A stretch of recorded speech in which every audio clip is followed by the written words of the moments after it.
Hello, what culture, and welcome to Monday. It's a brand new week, and that is something to be excited about. And you should also be excited that around about 24 hours ago, not that long, more like 8, it happened about 1 in the morning, UK time, WWE had a special network event, and it was called Starrcade. And isn't it just the most WWE thing ever to take Starrcade, which used to sit on top of the NWA and WCW tree, and turn it into a random house show you can watch whenever you fancy around the Thanksgiving period. Also, this was more of an NWA Starrcade, like every time the commentators or someone in the ring talked back to the classic events in the past, they didn't really mention that Monday Night War period, because even in 2018, we can never talk about that Monday Night War period. Anyway, let's up those downs for Starrcade.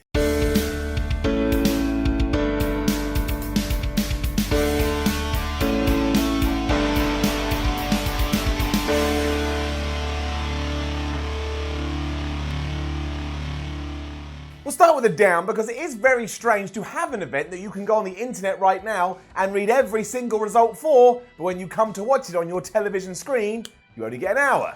Down. Now don't get me wrong, it is cool to have more things like this, and because WWE used their house show setup, instantly it felt different, honestly. We all know how boring pay-per-views can get from an eye point of view because they all look exactly the same, so if WWE even does a little thing differently as they did here, I get quite excited about it. Also, 1 hour long. 1 hour compared to the usual bumper shows we get. I could eat that every day like I eat my eggs. But I get that some people didn't receive the memo, tuned into this, and then were perplexed because it was only 60 minutes long. So I'm in your corner today. I'm fighting out there with my two damn fists. That aside, more like this WWE. Short, it can be fun.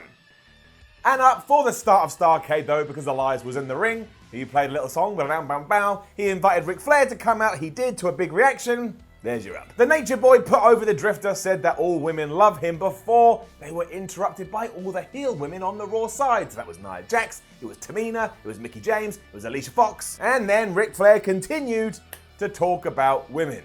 The more things change. Given this was basically a house show, we actually got a whole tune from Elias, and I like that, made me quite cheery, until Nia Jax got her own microphone and started singing over the top. It was so cringy, it was so awkward, I wanted to rip my own eyes out and push them into somebody else's head just so I wouldn't have to experience it and I could pass this pain on to somebody else. Down. Elias also made a quip that if things were different, he and Flair would have whooped Nia's ass. You shouldn't say stuff like that. Instead, he introduced Sasha Banks, Bayley, Dana Brooke, and Ember Moon. They walked their way to the squared circle and we were going to have a tag team contest. This was everything you would have expected, but that was fine because again, much like the house show setup visually, this was a house show setup in terms of match, well, structure, and it's cool to see how that changes from Raw to SmackDown to these. Up. Each wrestler had their turn before we saw every single finishing move imaginable, and the end was Sasha Banks tapping Alicia Fox out with the bank statement.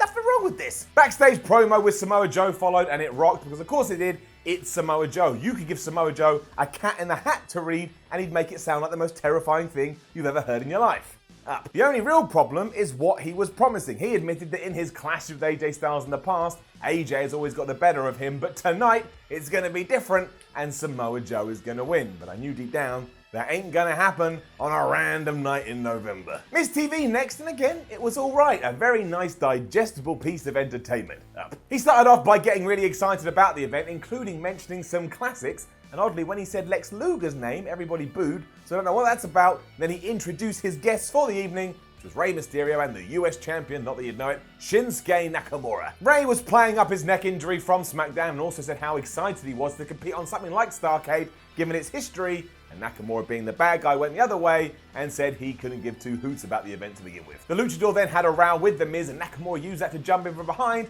and we moved into Rey Mysterio versus Nakamura, although we didn't really because it was just a big tease. That little bit can get down. Basically, Rey hit The Miz by accident. That annoyed the A-lister. He tripped him up. That caused the DQ. Him and Nakamura then jumped Rey before, of all people, Rusev came out. He made the save, and who saw that coming, considering on TV, Rusev has practically been a ghost.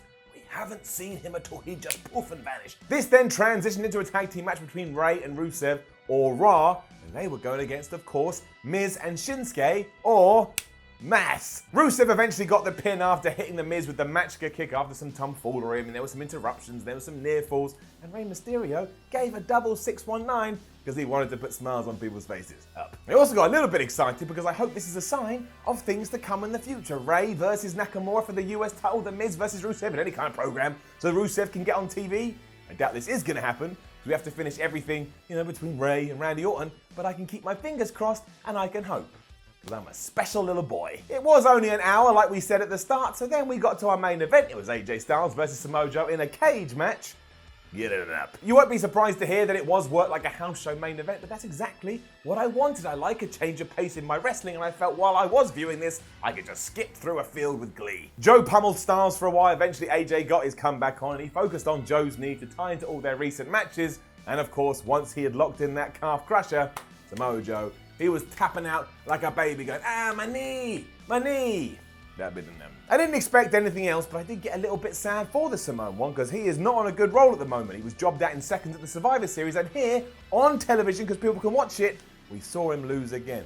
Why do we hate Samoa Joe so much? Just in case you do want to know what happened on the entire show away from the magic WWE Network, I got it right here. So we had the women's big tag match that we've talked about. Drew McIntyre defeated Finn Balor, because of course he did. The B team defeated the Revival, because the Revival aren't allowed to win. We all hate them. SmackDown Tag Team Champions The Bar defeated the New Day, because that match has to happen every 7 days, otherwise the world ends. Oddly, Bray Wyatt made his surprise return to take Braun Strowman's place because he's off having surgery, and he defeated Baron Corbin. Does that mean Bray's coming back to TV? I don't know. Does it mean he could take his place at TLC? I don't know. Charlotte Flair defeated Asuka. Rey Mysterio defeated US champ Shinsuke Nakamura. That led into the tag team match. We've talked about that. We've talked about AJ and Joe. And the main event saw Intercontinental Champion Seth Rollins defeat Dean Ambrose in another steel cage match because it was already up. Why even bother to take it back down? And there we go. That was Starrcade. Nice thing to do when you wake up on a November morning. If you haven't seen it, just put it on. Even if you're doing something else, use it as background material. It only goes on for 60 minutes. You'll have a lovely little time. And if you don't, who cares? 1 hour, what are you going to do? Now, don't forget to leave a comment below and let us know what you thought about Starrcade 2018. Like, share, and subscribe. Then head over to whatculture.com like this. You walk over here, read yourself some articles, then go to Twitter over here.